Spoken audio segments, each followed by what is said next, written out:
Bueno, hola, buenos días a todas y continuamos con el programa de mesas de encuentros de esta edición del Festival Cortocircuito. Gracias por conectaros y gracias a Elena, Virginia y Antonio por unirse a este espacio en el que queremos reflexionar sobre qué relaciones hay, qué límites y qué transformaciones se pueden dar entre el campo audiovisual y el trabajo con el cuerpo en movimiento.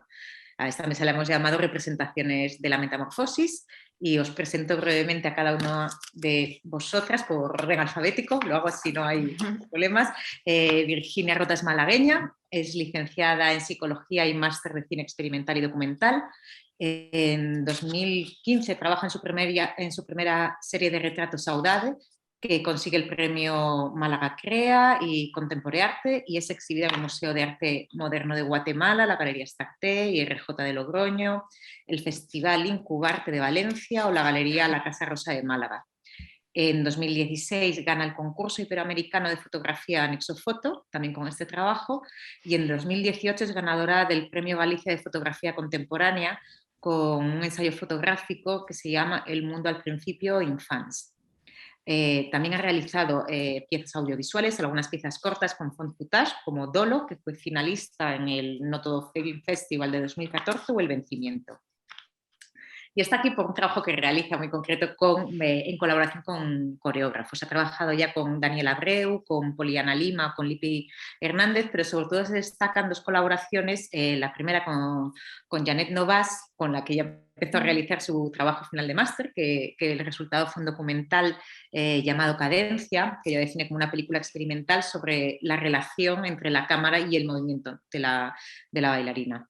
Que ha estado en el Festival de Cine Gijón, en el Vans o en el Ícaro. Y también, por otro lado, ha colaborado con Luz Arcas de la Fármaco en un montaje audiovisual para la pieza Toná, que había una colaboración entre coreografía, música y audiovisual proyectado al mismo tiempo y que ha sido presentado en el Festival de Otoño de Madrid o en La Noche en Danza en el Pompidou de Málaga. Y también con la Fármaco ha realizado su primer largometraje que se llama, basado en la producción de Kaspar Hauser, El huérfano de Europa, que lo que hizo fue acompañar todo el proceso de creación de la obra. Así que Virginia, gracias por estar aquí. Antonio es, como le decía, es muy difícil el poder resumir, quería como intentar condensar las cosas que estaban más relacionadas con la mesa. Entonces, que, claro, lo siento, te voy a sacar los colores, pero claro, Premio Nacional de Danza y Premio del Ojo de la Crítica 2018-2013, con lo cual contamos con alguien con una experiencia con el cuerpo en movimiento y con la danza que es un lujo. Desde el 2009, más allá de toda tu trayectoria desde que naciste en Córdoba, Ballet de Víctor Ruiate, Compañía Nacional de Danza, me voy a centrar más en tu producción como coreógrafo, que sí que has colaborado siendo incluso, o sea, todavía antes de tener tu propia compañía, con otras compañías internacionales, especialmente con la compañía de Sasha Waltz y Guest de Berlín. Y en 2009 decides crear tu propia compañía en Madrid y que ha rodado por todo el mundo. Algunos nombres, le decía, me encantan los nombres de las piezas, creo que definen muy bien también la preocupación que Antonio manifiesta con que la idea no es tanto la técnica y el virtuosismo, sino el discurso que hay en el fondo. Entonces, claro, los nombres como Libérame, Vaivén, Recreo, Beautiful Beats, Double Back, creo, o No Drama, o sea, yo voy leyendo así cruzado y más allá de otras colaboraciones que están más relacionadas con una revisión de términos clásicos. A mí me llamaba también mucho, por ejemplo, Bauhaus, que sé que es una colaboración, pero esa unión de Bauhaus y baile, creo que indican una forma de trabajar muy concreta y desde unos lugares muy, muy precisos de pensamiento crítico. Trayéndolo al mundo del cine, ha realizado en 2020 su primera película de danza, que se llama Aún, con motivo de los 10 años de su compañía, y ha realizado la coreografía hace nada para una película que se llama Las Niñas de Cristal, que se estrenará en Netflix, de J. Linares, y que nos comentaba como la diferencia de crear un espectáculo, crear una coreografía dentro de una ficción ya establecida. Muchas gracias también, Antonio, por estar aquí. Gracias a vosotras. Muy bien rodeado. Elena, bueno, pues está también con otro perfil muy interesante para poder hablar, porque, bueno, ella es de Santiago de Compostela y se define como creadora escénica, performer, poeta y dramaturga. y trabaja en esta idea de la hibridación de géneros, ¿no? Especialmente en todo lo que es literatura, arte performativa y movimiento. Estudió filología y teoría gallega y teoría crítica literarias, pero también se ha formado en teatro en Dinamarca, Polonia y Francia, y dramaturgia y danza en Edimburgo. En 2013 fundó la compañía y asociación GN Teatro, en la que dirigió y actuó en los espectáculos Naturaleza Viva, Craft y Cabaret Salomón. En 2012 publicó su primer poemario, Intermitencia da Cidade, con el que ganó el premio de poesía Avelina Valladares. En 2016 ganó el segundo certamen de poesía Rosalía de Castro, con As Flores, y en 2020 estrenó su obra Ferro Federici, en la que se desenvuelven, ¿no?, las tesis de Silvia Federici, esta idea del cuerpo de la mujer como máquina de trabajo, del trabajo capitalista, como la creadora de fuerza de trabajo por excelencia. Estos trabajos se han mostrado en museos y festivales y me gusta mucho que señala, y en espacios no convencionales, tanto en Galicia como fuera. Así que, Elena, muchas gracias también por acompañarnos. En este encuentro comentábamos en estos días que juntamos dos de las prácticas del movimiento por excelencia, por un lado la de la imagen y por otro lado la del cuerpo, que ya se unieron. En el principio del cinematógrafo ya fue la danza uno de los campos de experimentación, entonces enseguida a todos nos viene a la cabeza pues ese corto de Segundo de Chomón con la bailarina Louise Fuller, que es de 1902, y a mí, que vengo del mundo de las visuales y más de la historia del arte, hay una película fundamental que es Entr'acte de René Clair, que se la encarga Picabia y donde aparece Duchamp y aparecen como todos los mitos de la vanguardia, y que fue realizada para el descanso y tiempo entre los actos de una compañía de ballet sueca, que se llama Entreacto, y que justo el ritmo del ballet es el que va marcando toda la narración. Hay una experimentación en romper los hilos narrativos. Así que creo que nos pone en un lugar muy interesante. Otra de las escenas fundamentales de esta película es grabar desde un suelo de cristal, grabar desde abajo para ver los pies de la bailarina. Entonces hay una experimentación ya del lugar donde se coloca la cámara que me parece fundamental, y estamos hablando del año 1924. Así que esta es una de las cuestiones fundamentales si planteamos la relación entre cuerpos y movimiento, que es donde se coloca la cámara, cuál es el punto de vista que ésta asume, ya sea desde un extremo que sería el documental puro y simplemente intentando ser objetiva, o realmente convirtiéndose en un cuerpo más. La segunda cuestión que creo imprescindible al pensar estas dos prácticas al unísono es la temporalidad. Por un lado, la experimentación corporal nos plantea en vivo y en directo una relación con el tiempo que percibimos, el tiempo que sucede la acción y la velocidad que el control de los cuerpos permite dar y que hace que nuestra percepción se pueda ver trastocada. Y por otro lado, la propia tecnología del cine y del vídeo permite trastocar estos tiempos en el montaje y en la edición, con lo cual también nos saca y nos coloca en un tiempo u otro. Hay un libro que yo adoro que se llama Autobiografía del vídeo, y donde la teórica de la imagen Ina Blom empieza a analizar todos los usos de la cámara videográfica como si fuera un agente vivo más, ¿no?, como un cuerpo, con una biografía y una capacidad de acción propia. Y justo ella destaca el impacto que las tecnologías del tiempo cómo afectan a la idea de la centralidad de lo humano, ¿no? Como que esta se ve expuesta a otras frecuencias. Ahí se pone en primer plano que nuestra percepción es muy limitada con todo el espectro de temporalidades que hay, y que cómo podemos jugar con esto, ¿no? Con cuál sería la agencia que realmente tiene la cámara en el tiempo y en relación al cuerpo. No quiero extenderme más porque creo que son temas que vosotras tratáis ya directamente en vuestros trabajos, y que va a ser mucho más interesante en que pongáis esta idea de la agencia y cómo puede tener también una trascendencia en esta percepción de nuestras relaciones y de nuestras relaciones como sociedad. Así que la primera pregunta, yo creo que para empezar a hablar, es ¿dónde creéis que se coloca vuestra cámara? ¿O dónde veis que se coloca la cámara cuando estáis pensando en coreografía o en relación con la coreografía? No sé quién quiere empezar. Bueno, empiezo yo. Para mí, como has dicho, la cámara es un cuerpo vivo. Entonces, pues es curiosa, es sensible, no para de moverse. Entonces está constantemente pues, en escena, en compañía de los bailarines y de las bailarinas, viviendo y para mí danzando también, ¿no? De alguna manera, que luego pues en el montaje posterior, en función de lo que queramos, hay otra colocación más, ¿no? de la cámara, pero in situ grabando, cuando yo voy al teatro o a la sala de ensayo, siento que la cámara es una extensión de mí y está todo el rato dentro de lo que sucede, ¿no? Mirando un poco como voyeur, pero también como recorriendo y danzando, ¿no? De alguna manera. Qué bonito. Y es verdad, hablábamos, si me permitís, yo soy un intruso en todo este mundo, aunque tengo alguna experiencia en los últimos años. Cuando Sascha Waltz inauguró el museo, el Neues Museum de Berlín en 2009, en uno de esos proyectos que ella hace de sacar la danza de la caja escénica y hacerla dialogar con la arquitectura, con los museos, con espacios no convencionales, pues en ese proyecto yo participé como bailarín y también se filmó ese proyecto. O sea, estuvimos 11 funciones y las 3 últimas fuimos por la mañana, hicimos las piezas como 5 veces cada una en una sala diferente.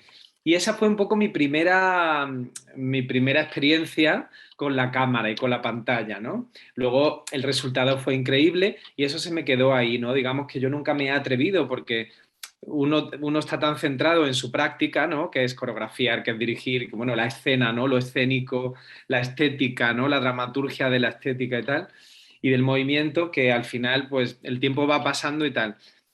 Gracias a la pandemia, hay que dar gracias también, nuestro espectáculo aún no era una película, iba a ser una pieza con público itinerante en el Círculo de Bellas Artes de Madrid. Algo parecido a lo que yo hice con Sasha en Berlín, en varias ciudades también.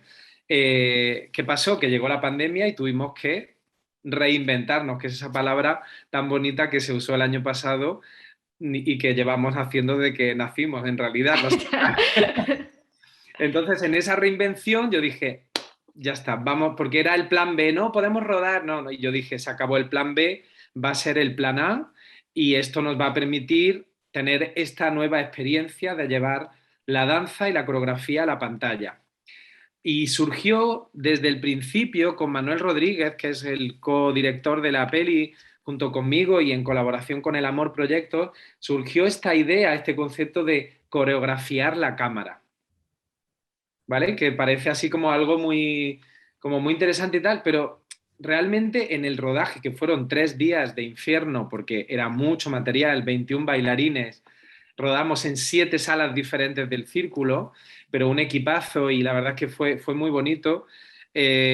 Realmente yo iba con la Steady coreografiando con él, o sea, yo realmente al Steady me salté todos los protocolos del cine y yo iba con él del brazo.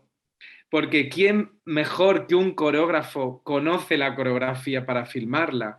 Eso es una pregunta que me hice muchas veces. Yo decía, no, perdonad que me meta, pero es que esto no se puede filmar desde aquí. La posición de la cámara tiene que ser cenital. Bueno, yo he aprendido muchísimo, claro. Ahora de repente hay términos que yo ya los domino. Me parece muy interesante lo que planteabais, ¿no? De dónde colocar la cámara, porque en un espectáculo de danza el público normalmente en un teatro está frontal y aquí rompemos la frontalidad. Rompemos la frontalidad y nos sumergimos en las 3 dimensiones. ¿Qué pasa? Que eso le da a la danza volumen, le da una mirada del espectador mucho más inmersiva, la distancia, el detalle, las sutilezas que en un teatro te pierdes. Y ahora dentro de ese zoom que hacemos está también el sonido de la cámara, porque la danza emite sonido, la danza no es sorda, hay respiración, hay fricción de telas y cuerpos, hay caídas, hay piel, hay casi olor, ¿no? O sea, la cámara, casi a través de la cámara podemos oler a los cuerpos, la temperatura a través del sudor y de los jadeos, el espectador puede estar caliente o puede estar más frío, ¿no? El otro día hicimos un preestreno de esta película en Córdoba, en mi tierra, y la vio gente de la familia, ¿no? Fue como algo, como un pase muy privado, y varias personas me dijeron, la peli es fría, y yo, o sea, yo no teníamos para nada control de eso, pero yo creo que el mármol del Círculo de Bellas Artes, el color, lo gris, se grabó en diciembre, hay una escena donde Melania sube al torreón del Círculo y hace un solo ahí con un día muy grisáceo y tal, pues decía la gente como que le daba frío la película, y es curioso, ¿no? Se te escapan muchísimas cosas cuando haces una pieza así que no controlamos tanto, ¿no? Bueno, en escena también ocurre, ¿no? Y para mí es muy bonito también en esta experiencia en concreto pasar de algo efímero, de 400, 500 personas que van a ver una pieza en un edificio icónico de Madrid, que la experiencia puede llegar a transformar al espectador, pero hemos pasado al registro de la memoria coreográfica. Esto para mí es algo completamente nuevo y que ya creo que ya me he enganchado. A partir de aquí creo que ya va a ser, o sea, quiero llevar cámara conmigo en los equipos porque me parece una manera de registrar y de ¿no? Como guardar en el tiempo, ¿no? Un momento, un proceso también. Esto aquí no se ha grabado tanto el proceso, ha sido más el resultado, pero me parece maravilloso ver también los procesos, ¿no? El tema documental, ¿no? El tema de cómo va algo tomando forma. Así que para mí, o sea, yo solo siento como agradecimiento de haber encontrado este equipo, de haber hecho esta peli, y luego os hablaré un poco más de la otra película que tiene un corte un poco más de ficción y incluso más comercial, pero que también ha sido aprendizaje desde mi visión coreográfica, ¿no? Más convencional. Elena, no sé cómo ha sido tu experiencia en los montajes que has hecho y bueno, hablábamos de Ferro Federici, pero justo está el lugar de la colocación de un punto, de un agente que podría interferir en el pensamiento, ¿no? Coreográfico. Bueno, claro, se tocaron muchas cosas. Yo realmente quizás soy la que más amateur soy, en gallego amadora, es decir... Amadora, qué bonito. Buena. Amadora de amar, pero bueno, poca experiencia. Pero bueno, a mí también lo que me interesa es cómo se traslada el lenguaje de la cámara al lenguaje en vivo, es decir, cómo trasladas ese plano de detalle del que tú hablabas, Antonio, esas sutilezas a algo que es siempre un plano general, ¿no? Que es el teatro o la performance o la danza en vivo. Me interesaba mucho eso y entonces empecé como a investigar. En Ferro Federici, por ejemplo, utilicé proyecciones, pero eran proyecciones a modo de intertítulo, como de Godard o de Tarantino, eran como escenitas. Y después, hace como un año, inicié un proyecto de performance procesual. Entonces, muy resumidamente, muy sucintamente, el proyecto era de a ver cuántos gestos era capaz un cuerpo. Era muy teórico, muy conceptual, ¿no? Muy utópico. Cuántos gestos era capaz un cuerpo y mi pretensión era grabar un gesto por día hasta que la memoria o hasta que la disciplina o el aburrimiento agotase esto. Y bueno, compartí esto con algunas personas y bueno, ahí entró en juego la física, como una cosa muy interesante, ¿no? Que, en el cine, los fotogramas, el celuloide, el movimiento del cine, realmente son fotografías, ¿no? Fijas, entonces es una secuencia en movimiento de fotografías fijas y se podría decir que un movimiento de un gesto de A a Z son posiciones fijas y entonces entre A y Z, ¿cuántas posiciones hay? Entonces la física clásica dice que hay infinitas posibilidades entre A y Z. La física cuántica, cuántica de cuantificar, de cantidad, de empaquetar cosas, dice que no, que hay un número finito. Entonces, ya llevo a conversaciones muy teóricas, pero bueno, en realidad yo con la cámara en sí trabajo poco, es más cómo trasladar el lenguaje de la cámara al cuerpo o a la teoría. Pero bueno, me pareció muy interesante también lo que decía Virginia de que la cámara es un cuerpo, es otro cuerpo, un cuerpo sensible y eso se traslada, lo que decía Antonio, ¿no?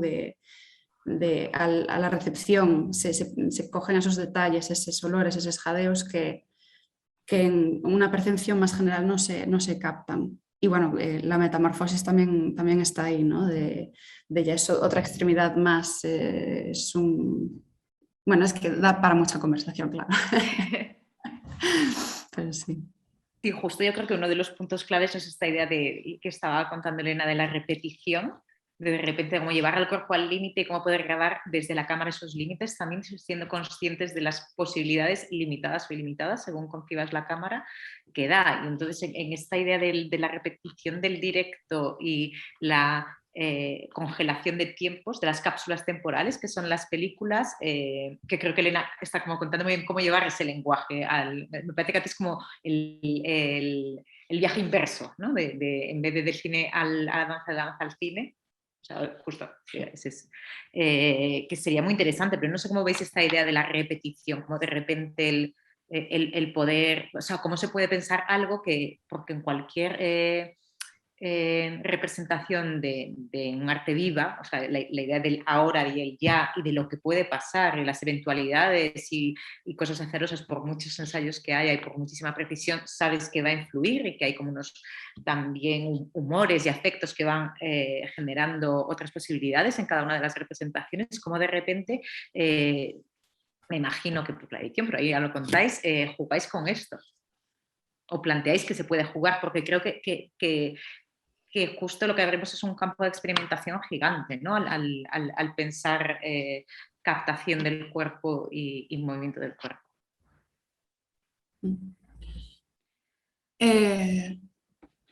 Sí, bueno, no sé, es que la cuestión del tiempo, claro, es como, no es polarizado, ¿no? Es decir, esa efemeridad no se repite o no se reproduce en el sentido de la palabra, o sea, reproducir, volver a producir, eso es como en loop, ¿no? Pero bueno, quizás en la danza en vivo o en el hecho del movimiento existe un continuum, ¿no? Es lo que decía Maya Deren, que una imagen ya va a la siguiente, ¿no? O en el hablar, un fonema va al siguiente, siempre, o al caminar, siempre vas a la siguiente cosa. En cambio, en lo grabado, en lo fotográfico, realmente lo que pasa, o el movimiento, el acontecimiento, es una impresión, o sea, en todos los sentidos de la palabra, es una impresión de ese acto, no es el acto en sí. Entonces, ¿hasta qué punto es repetición o es otra cosa? Y después esa continuidad por el montaje o por lo que decía Antonio, de que vas como cogiendo cosas, ese continuum tampoco existe, es una ilusión del continuum, entonces es como el espejo, siempre una ilusión, ¿no?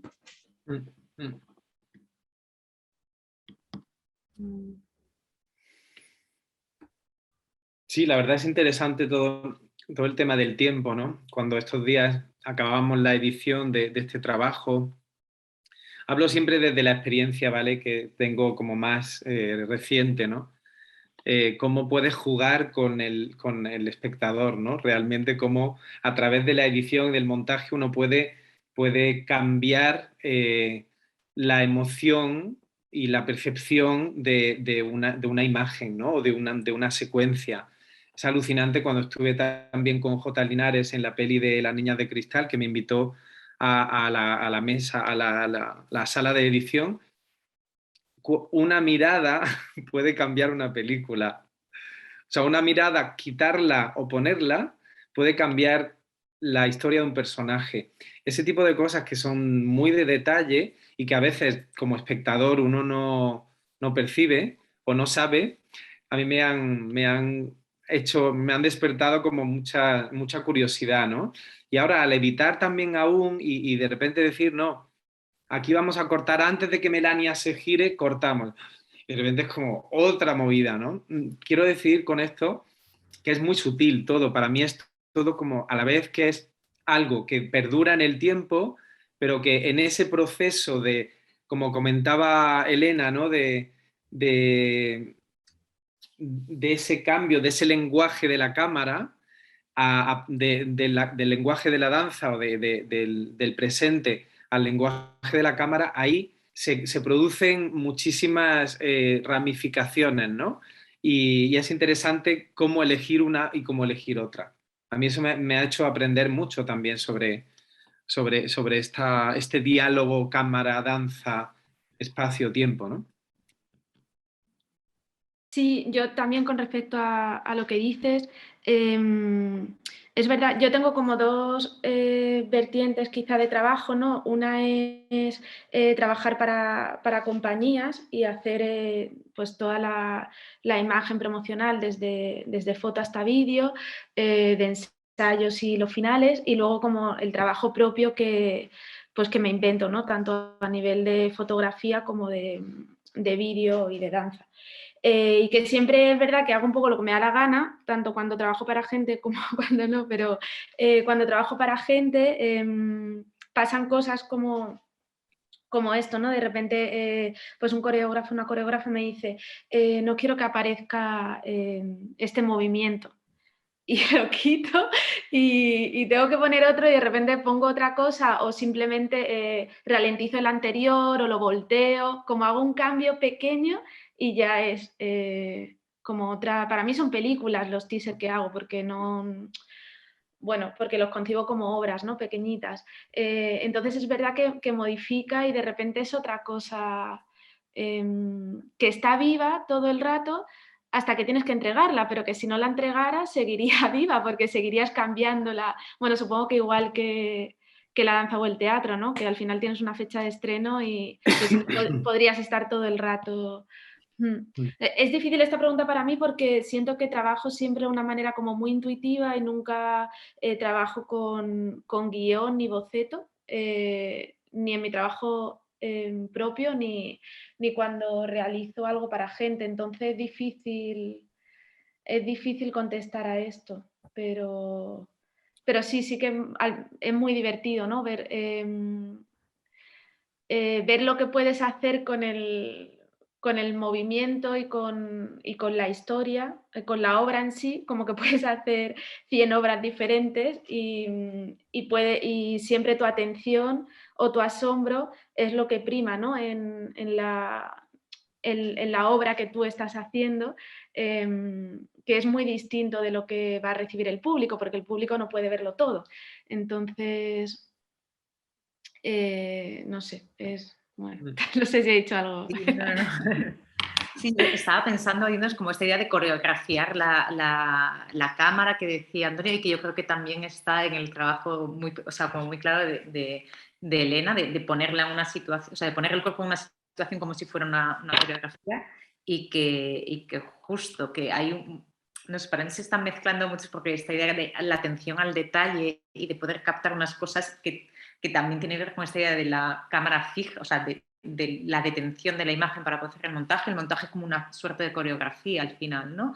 Y pensaba en tus retratos, Virginia, ¿no? Como que parece como que los leemos en dos campos diferentes de, tiene su trabajo como fotógrafa, Sí. retratista, pero que son unas composiciones también de un detalle que sí que puede, o sea, que sí que se puede relacionar con esa idea de que cada gesto, que estabais contando también, te lleva a un tipo de relación, ¿no? Un tipo en el continuo del movimiento a otro movimiento, pero también en nuestra lectura a otro tipo de crear una relación y de este montaje. Entonces, sí que estaba planteando esta idea de cómo en cada campo vamos calificando y encuadrando nuestras prácticas, que por supuesto se basan en mucho conocimiento, en mucho trabajo anterior, en mucha experiencia, pero que al final nuestros trabajos o los trabajos de creación siempre tienen esta parte de la edición como algo fundamental en el final de la obra, que es esa llegada al público, ¿no? Creo yo, en esa lectura. No sé cómo entendéis vosotros estos trabajos de edición al final de...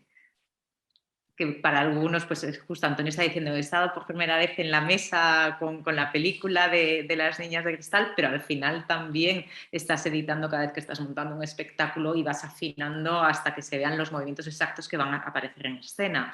O el trabajo que estaba contando Elena también, me recordaba el trabajo de T.A.G., ¿no? De grabarse durante un año las 24 horas del día, sacarse una foto fija y para estar demostrando como los ritmos de producción. O lo que estaba también contando Virginia de cómo permitir que llegue el asombro también, ¿no? Pero al final es como en ese asombro también es donde decides que va la atención. No sé cómo Sí. entender. O sea, para mí el proceso de edición es muy divertido, aunque es el único momento en el que estoy sola mucho tiempo, que también es más triste en comparación a estar en un teatro lleno con gente, compartir, pero es verdad que como soy... a ver, yo siempre intento ver la obra antes de ir a filmarla.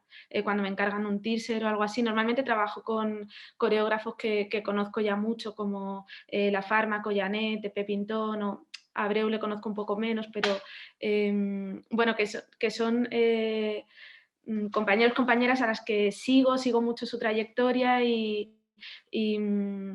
y bueno, intento entender un poco como su lenguaje, ¿no? Y lo siento bastante afín a mí. Entonces, yo trato siempre de ir a ver antes la obra, ensayos, hablar con los coreógrafos y con las coreógrafas acerca del trabajo, ¿no? De al menos de sus primeras intenciones, que luego lo que surgirá, lo que será, pues nadie lo sabe, pero al menos siempre intento estar en los primeros encuentros para cuando yo voy a grabar, algo de la pieza ya está dentro de mí.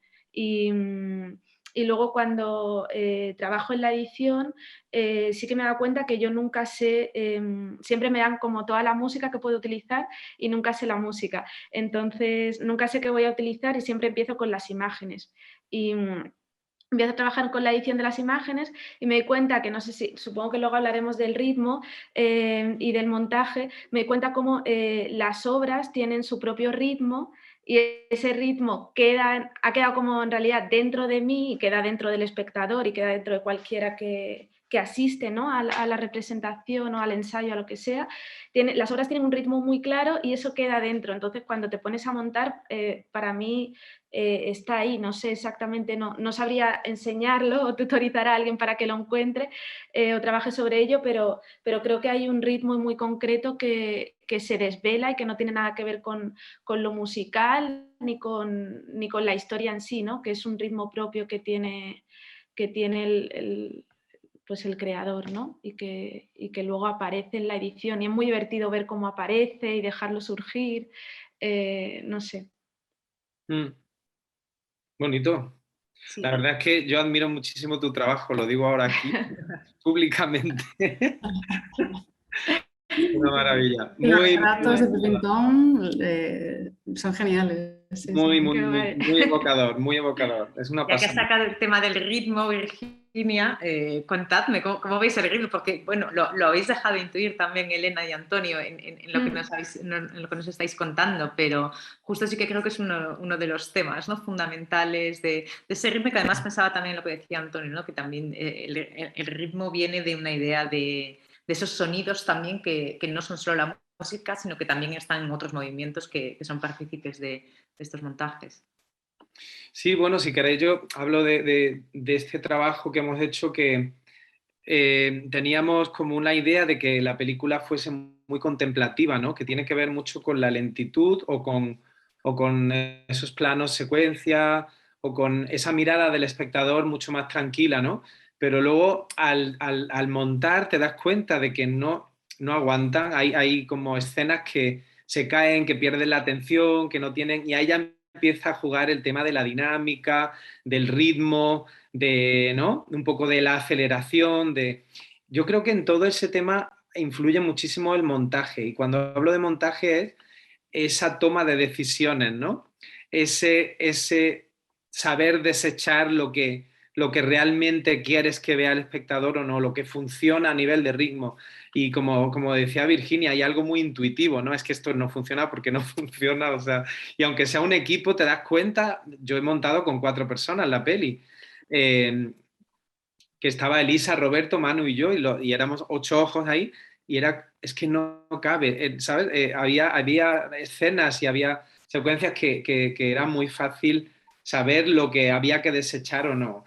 Yo creo que es muy importante que en ese montaje y en ese ritmo y dinámica lo hagan personas que conocen el proyecto, como decíais, que estén muy involucradas, que conozcan perfectamente la visión de los directores, del director, del coreógrafo o coreógrafa, para que no haya un desajuste luego entre el resultado de ese montaje y la idea principal, ¿no? Yo creo que es muy importante que el equipo pues reme en la misma dirección y no entregarle todo el material a alguien que no ha visto ni un ensayo y que haga un montaje, que también puede ser interesante, porque de repente te da la visión de alguien completamente externo que no está influenciado o coaccionado por todo el proceso creativo. Eso también a veces me ha pasado, de alguien que no ha venido y, como dice Virginia, me ha hecho un tráiler y digo, joder, qué maravilla, ¿no? De un tráiler de esta pieza cuando no ha venido ni un ensayo.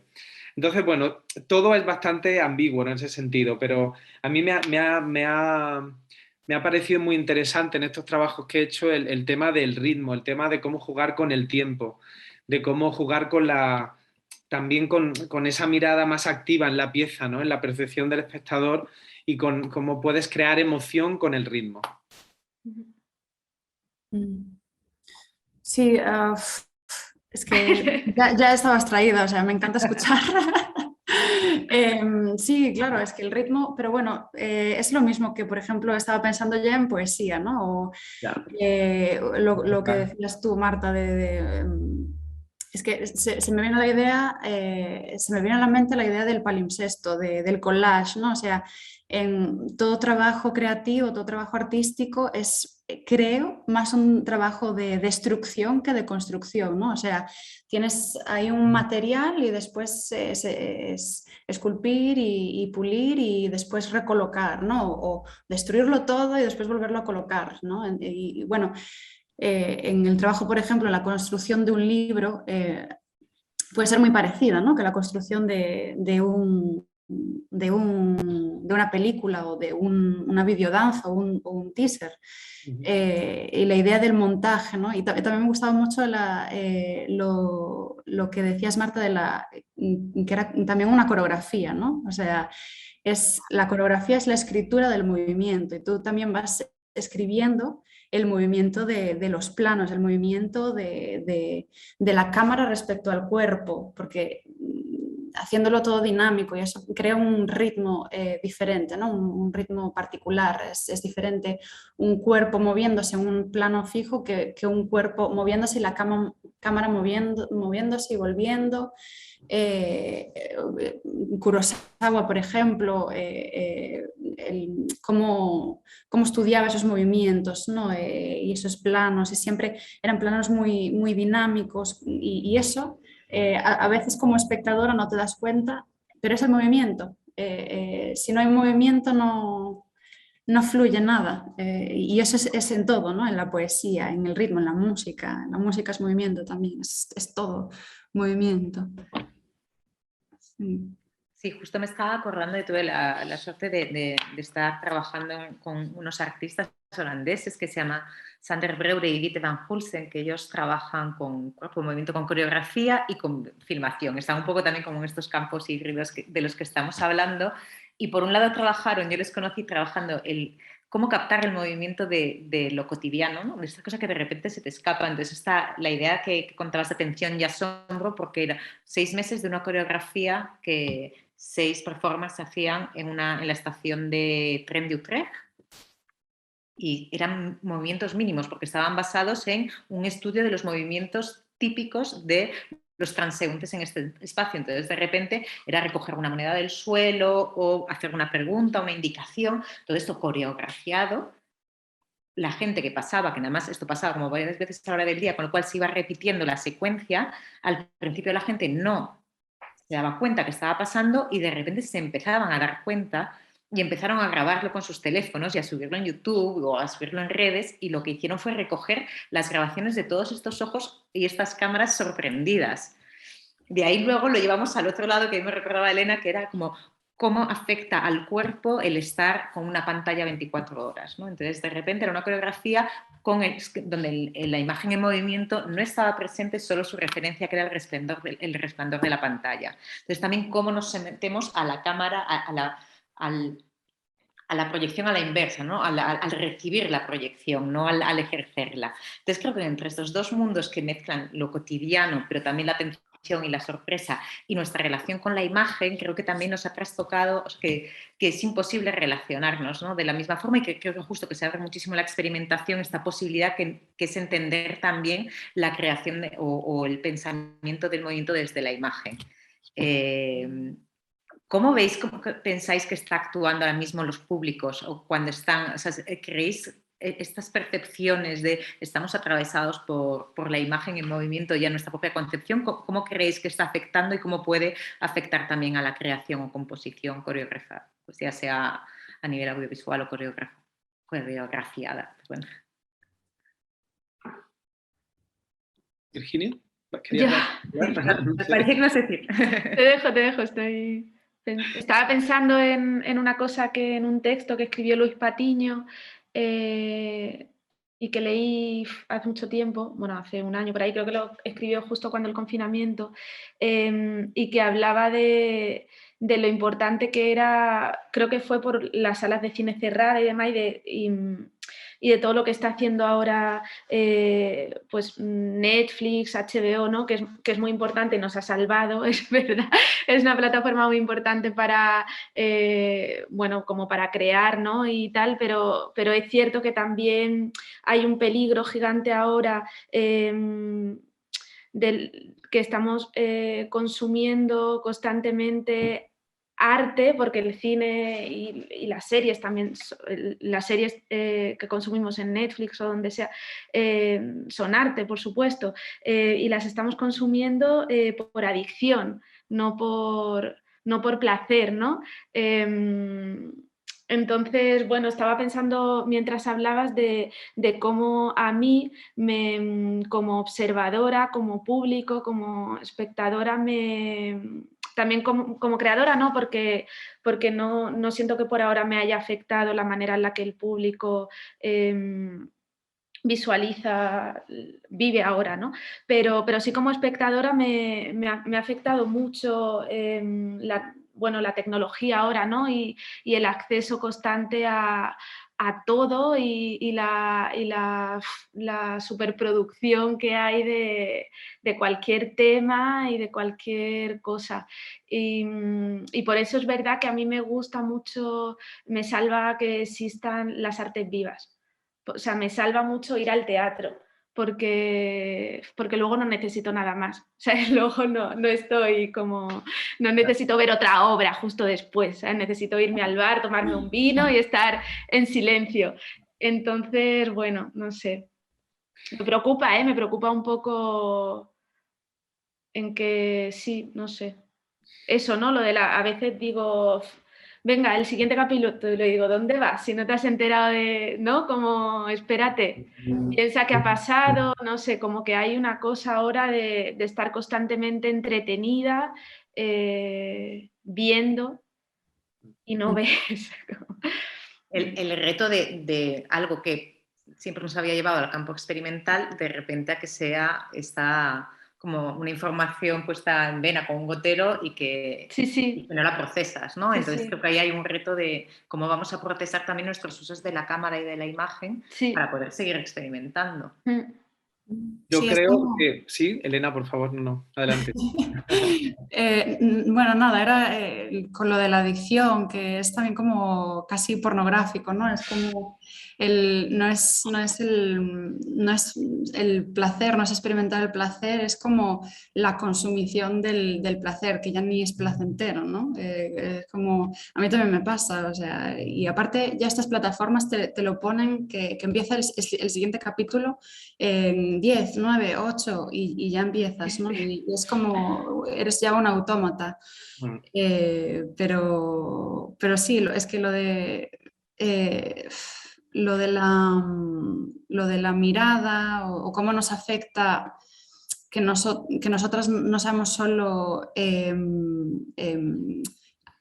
receptoras o audiencias, sino que todo el resto es audiencia. O sea, ahora con las nuevas tecnologías es que es evidente, ¿no? Y cómo incluso en la danza o en la performance sobre todo, pero en toda creación artística la mirada del otro es fundamental y es condicionante casi, ¿no? Porque al final acabas haciendo algo para el otro, se supone, ¿no? Pero sí, no sé.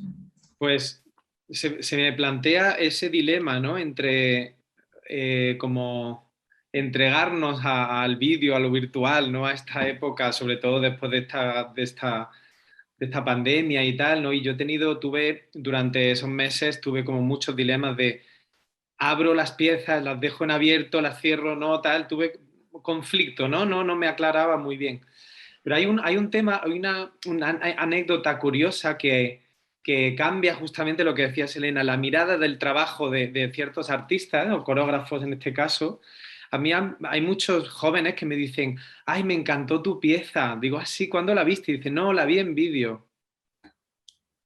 Entonces, digo, ¿pero qué vídeo? Dice, no, un tráiler. Digo, ah, pero es que eso no es la pieza. Ya la he visto. Ya, pero por otro lado dices, bueno, pero ha visto una pieza audiovisual que le ha gustado, pero no ha visto la obra.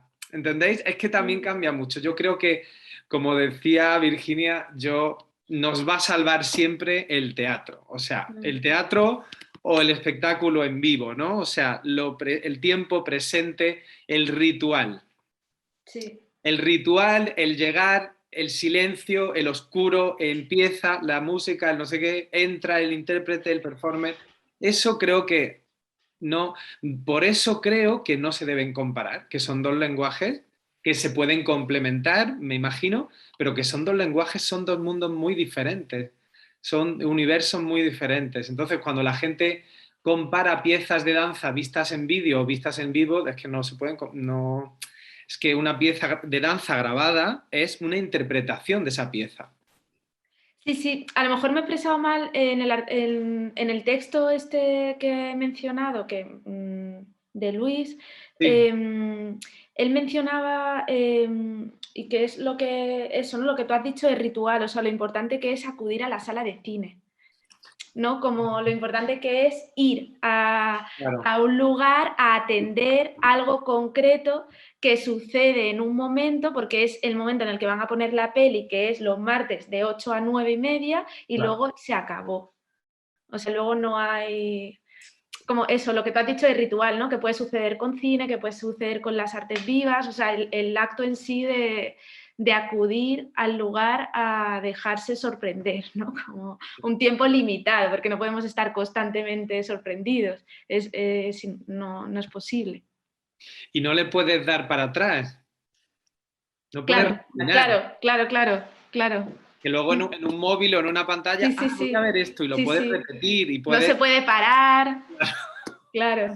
Pero aquí es como lo que está pasando va a pasar hoy y va a pasar hoy de manera única y nunca más, ¿no? Entonces eso también creo que es algo muy bello, ¿no? Esa diferencia, ¿no? Que tiene o la inmediatez que tiene el móvil, ¿no? Pues voy a ver este vídeo. Es que lo ves y en 30 segundos en el metro puedes ver algo que te cambia por dentro, ¿no? Que te transforma, que te metamorfosea, ¿no? De alguna manera, porque has visto, pero en un lugar muy cotidiano, ¿no? Que la tecnología tiene eso también, que es opuesto al ritual, ¿no? En este momento concreto, con esta persona, me siento, lo veo, acaba, tal. Es gracioso porque justo también hay textos, ¿no? de cineastas, es que estoy intentando acordarme el nombre y ahora no me acuerdo, y no sé si era de Roland Barthes con la cámara de la sala oscura, ¿no? Del ritual del cine también que se ha perdido. Y nada, ya tenemos que dar fin, os dije, se pasa muy rápido. Vale.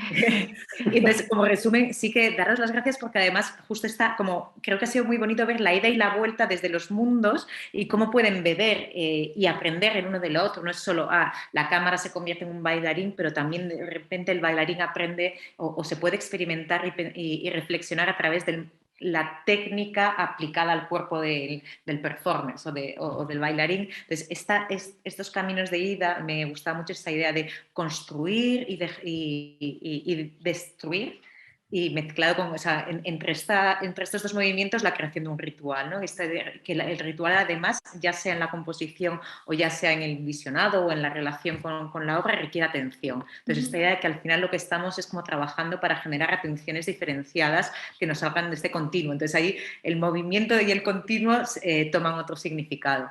Así que creo que quedaría para hablar un montón. Os agradezco muchísimo haber venido y no sé, aunque sea digitalmente, habernos reunido, y espero pronto veros en el teatro. Vamos, básicamente que la siguiente no sea digital, con muchas ganas de ver lo que vayáis a presentar dentro de poco. Así que mil gracias por todo.